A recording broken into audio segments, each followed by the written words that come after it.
Oke, selamat siang. Kita lanjutkan materi kuliah interoperabilitasnya dengan topik materinya adalah standar interoperabilitas.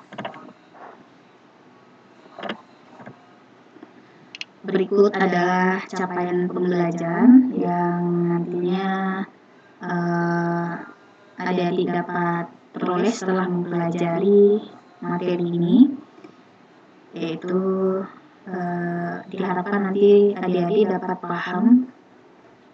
paham jenis tingkatan rekomendasi interoperabilitas, mengetahui jenis standar interoperabilitas dan dapat menjelaskannya, kemudian memahami standar lapisan, apa itu standar keamanan, serta dapat mendiskusikan contoh aplikasi layanan pemerintah serta jenis standar yang digunakan.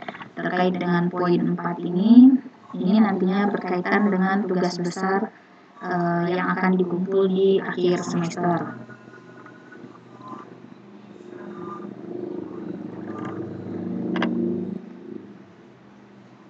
Nah, keberhasilan atau tidaknya interoperabilitas itu bergantung pada komponen utama, yakni kesamaan standar.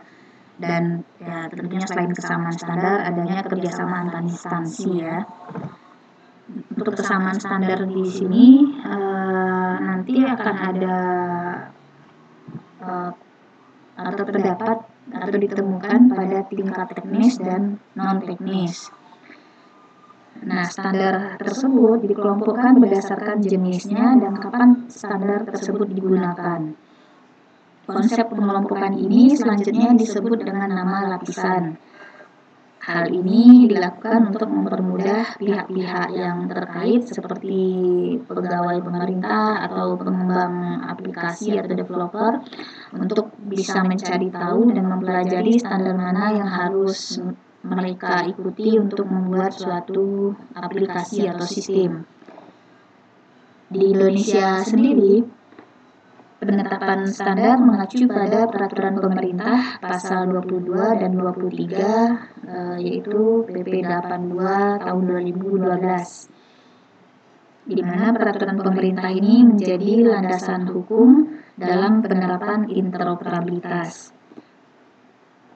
Nah, kita lihat isi dari pasal 23, yaitu penyelenggaraan sistem elektronik harus menjamin berfungsinya sistem elektronik sesuai dengan peruntukannya, dengan tetap memperhatikan interoperabilitas dan kompatibilitas dengan sistem elektronik sebelumnya dan atau sistem elektronik yang terkait atau yang telah ada. Nah, di Indonesia, penetapan standar ini diatur oleh Kominfo. Penetapan standar ini dilakukan secara periodik dan dikaji ulang paling tidak 1 kali setahun. Jadi nantinya jika ada perubahan standar, maka itu tentunya berkaitan dengan adanya perubahan atau perkembangan dari teknologi informasi dan komunikasi. Nah, standar digunakan atau standar yang ditetapkan oleh Kominfo tersebut digunakan dalam pengembangan framework interoperabilitas yang nantinya akan menjadi acuan dalam merancang dan mengembangkan suatu aplikasi atau sistem. Kita lihat tabel berikut adalah tabel tingkatan rekomendasi interoperabilitas. Ada 4 tingkatan rekomendasi, yaitu tidak direkomendasikan, belum direkomendasikan, digunakan, kemudian selanjutnya adalah direkomendasikan. Nah, standar-standar yang direkomendasikan ini yang nantinya akan diterapkan pada framework interoperabilitas. Kita lihat satu persatu dulu. Tingkatan rekomendasi itu digunakan dalam penerapan interoperabilitas sebagai atau di berbagai aplikasi dan sistem TIK, khususnya aplikasi yang diberikan atau yang dibuat oleh pemerintah untuk memberikan layanan kepada masyarakat. Seperti yang bagian pertama, tidak direkomendasikan. Nah, hal ini berarti jika adik-adik nih buat suatu aplikasi atau sistem menggunakan suatu standar, ternyata oleh Kominfo standar adik-adik itu masuk dalam kategori atau tingkatan tidak direkomendasikan. Karena apa? karena bisa jadi standar tersebut tidak terdapat dalam list yang dikeluarkan oleh atau tidak terdapat dalam daftar yang dikeluarkan oleh Indonesian E-Government Interoperability Framework atau IEGF. Kemudian ada tingkatan belum direkomendasikan. Nah, jika ada dibuat suatu aplikasi tersebut menggunakan standar-standar tertentu ya, ternyata oleh Kominfo standar tersebut masuk dalam tingkatan belum direkomendasikan. Hal ini karena bisa jadi standar yang ada dibuat itu untuk diterapkan di aplikasi bukan termasuk standar terbuka. Kita tahu di materi minggu lalu bahwasanya interoperabilitas itu adalah menyeragamkan suatu standar, di mana standarnya yang digunakan adalah standar terbuka. Nah, yang ada digunakan di aplikasi adik-adik ini adalah standar yang tidak terbuka, artinya bukan termasuk standar terbuka, namun standar tersebut lazim digunakan atau banyak digunakan oleh pengembang program. Atau standar yang ada digunakan itu adalah standar berbayar, sehingga kalau standar berbayar ini tidak masuk dalam ciri standar terbuka. Atau standar yang ada digunakan dalam aplikasi itu masih dalam tahap desain atau perlu diuji coba selanjutnya. Nah, dengan kondisi demikian, sehingga aplikasi atau standar adik-adik itu masuk dalam kategori belum direkomendasikan. Dan kondisi ini juga bisa disebut masuk dalam kategori tidak direkomendasikan.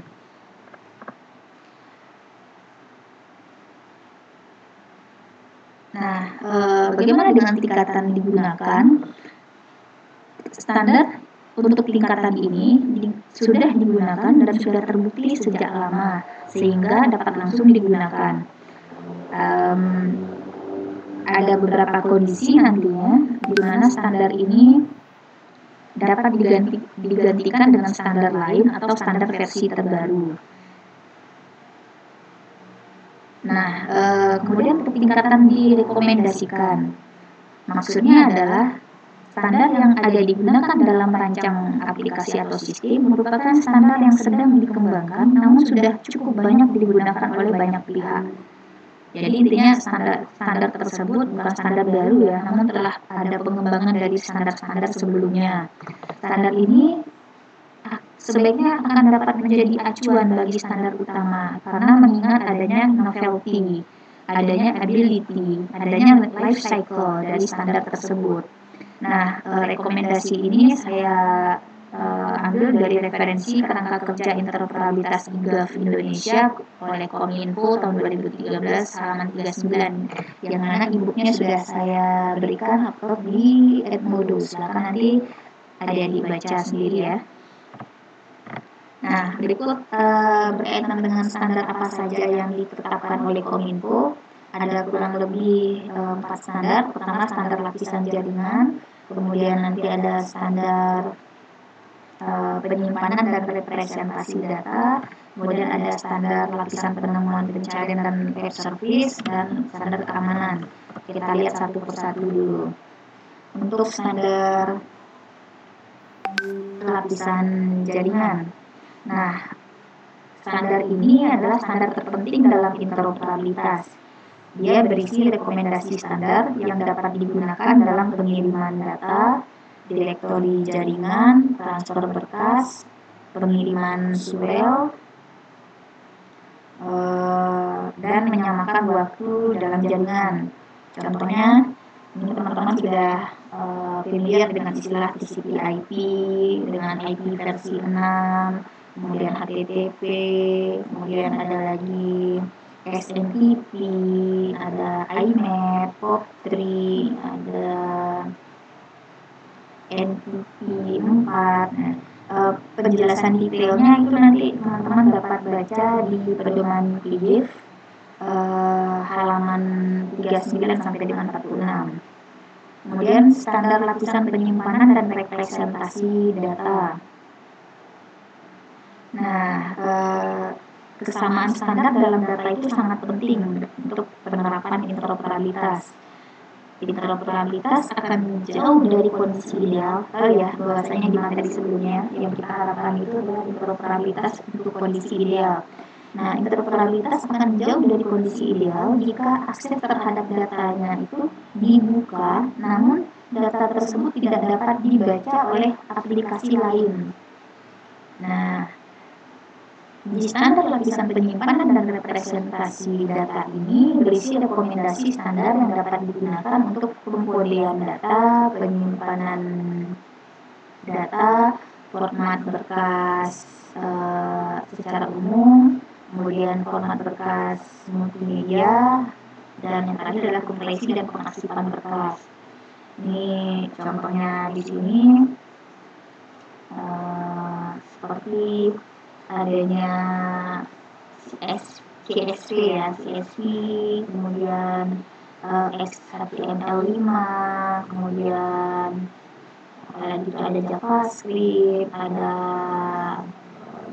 ya di multimedianya ada JPEG, ada GIF, ada PNG, ada PDF, kemudian di bagian kompresi itu ada zip, ada 7Z, ada tar. Penjelasan detailnya juga nanti teman-teman atau adik-adik dapat lihat di bagian pedoman ide halaman 46 sampai dengan 56. Nah, berikut adalah standar lapisan penemuan, pencarian, dan web service. Lapisan ini berkaitan dengan layanan web atau web service. Lapisan ini sangat penting agar nantinya aplikasi atau sistem yang telah dibuat dapat dimanfaatkan dan sesuai dengan fungsionalitas dalam mendukung kemudahan pencarian layanan, khususnya layanan yang diberikan oleh atau dibuat oleh pemerintah. Adapun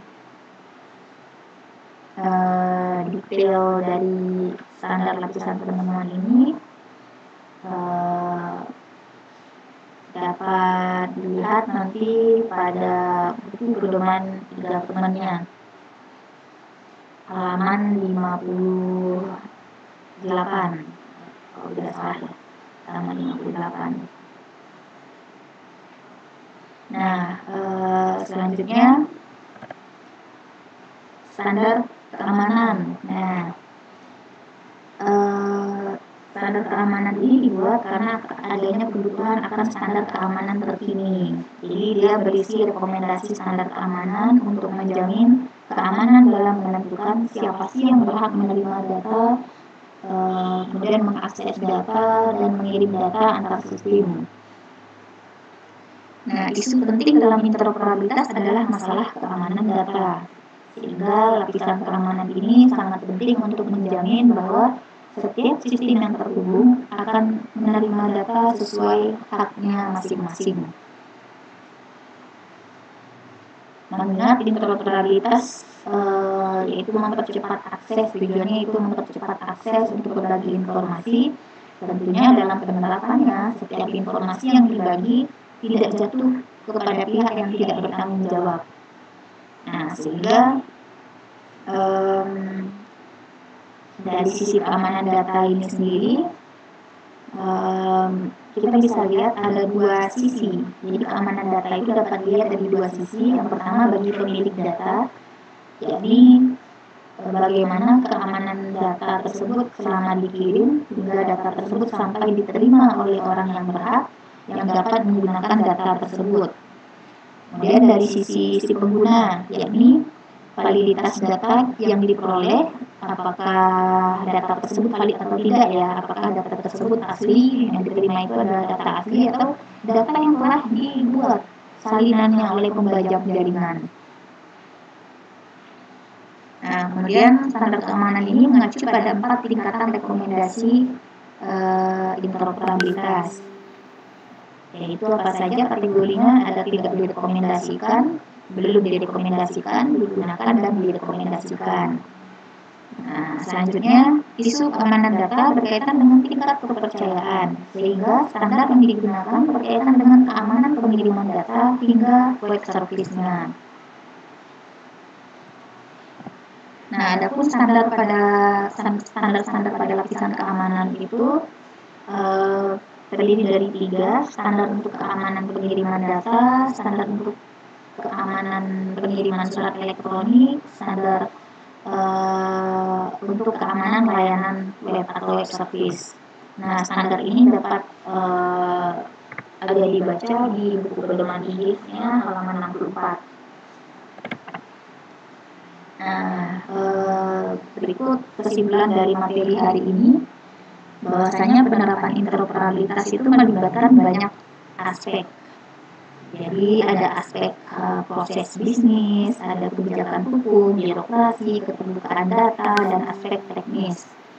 Paling tidak ada 3 prinsip utama yang ingin dicapai dari penerapan interoperabilitas. Ketiga prinsip tersebut adalah kesadaran, peran, dan keterbukaan. Yang dimaksud kesadaran di sini adalah untuk dapat menerapkan suatu interoperabilitas pada aplikasi atau sistem, perlu adanya kesadaran dari kalangan profesional TIK, akademisi, pengamat politik, dan masyarakat umum. Kemudian peran di sini maksudnya adalah perlu adanya keterlibatan tim audit, misalnya tim audit kualitas perangkat lunak dan tim audit kualitas aplikasi TIK.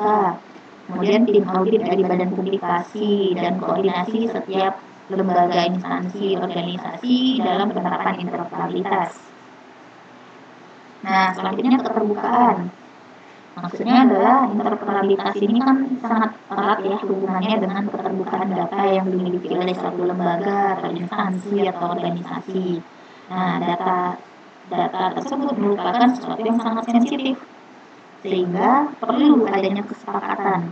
Jadi nanti jika ada didapat proyek membuat satu aplikasi atau sistem, khususnya untuk pemerintah ya, nah adik-adik ini harus menanyakan dulu apakah data yang akan digunakan oleh aplikasi ini datanya dapat diakses secara terbuka atau tidak sih? Kemudian apakah suatu instansi atau organisasi itu dapat mengubah data yang dimiliki oleh instansi atau organisasi lain? Kemudian apakah data yang tadinya dibuka oleh suatu instansi masih menjadi milik instansi tersebut? Contohnya, misalnya data ini milik IPB. Nah, jika data tersebut dibuka ke publik, apakah data IPB ini masih milik IPB? Nah, jika masih, tentunya harus ada jaminan. Apa jaminannya? Nah, itu perlu dipertanyakan nanti jika memang mendapat proyek ya dalam membuat suatu sistem atau aplikasi bagi pemerintah. Ada pertanyaan terkait dengan materi hari ini? Jika ada nanti silakan ditanyakan di WhatsApp grupnya. Saya akhiri kuliah hari ini. Terima kasih. Jangan lupa ya ada tugasnya di Edmodo. Sekian dan terima kasih.